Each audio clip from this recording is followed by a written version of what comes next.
British Foreign Minister David Cameron arrived in Cairo on Thursday for talks on a possible ceasefire in Gaza. He first met Egyptian President Abdel el-Sisi before holding more in-depth discussions with Foreign Minister Sameh Shoukry. The two said they're coordinating efforts seeking to secure the release of hostages still being in Gaza, ensure a wider reach of aid to the Palestinians, and help in brokering a sustainable ceasefire. In terms of what Britain is doing, is we're saying very clearly to Israel they have to obey international humanitarian law. They should minimize the number of civilian casualties. And let me be frank, I want this conflict to end as soon as possible. What we need is a sustainable ceasefire where Hamas is no longer able to threaten Israel with rockets and with terrorism, and where the fighting can stop and the talks about how we have a long-term solution and peace and stability. Yemen's Houthis have been attacking vessels at the Bab el-Mandab Strait to show support to the Palestinians, threatening a massive interruption in global supply chains and Egypt's Suez Canal. The two countries also focused their talks on efforts to secure navigation in the Red Sea. Cameron's visit came at the same time that Ismail Haniyeh, the leader of the Palestinian resistance group Hamas, held talks with the Egyptian intelligence chief. Egypt is trying to push for a second round of a ceasefire.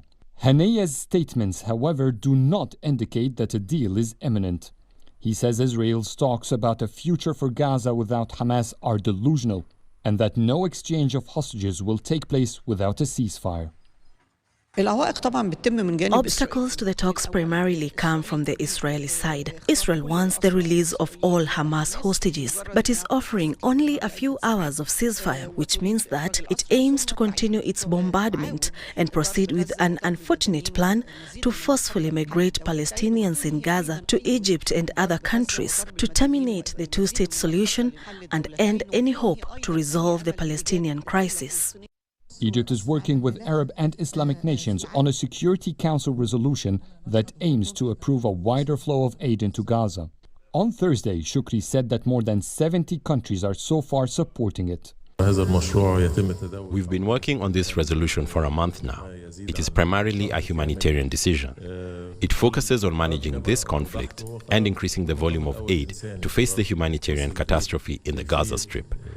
More than 20,000 people have been killed, among them around 8,000 are children. 70% of buildings have been destroyed, and health facilities have been targeted.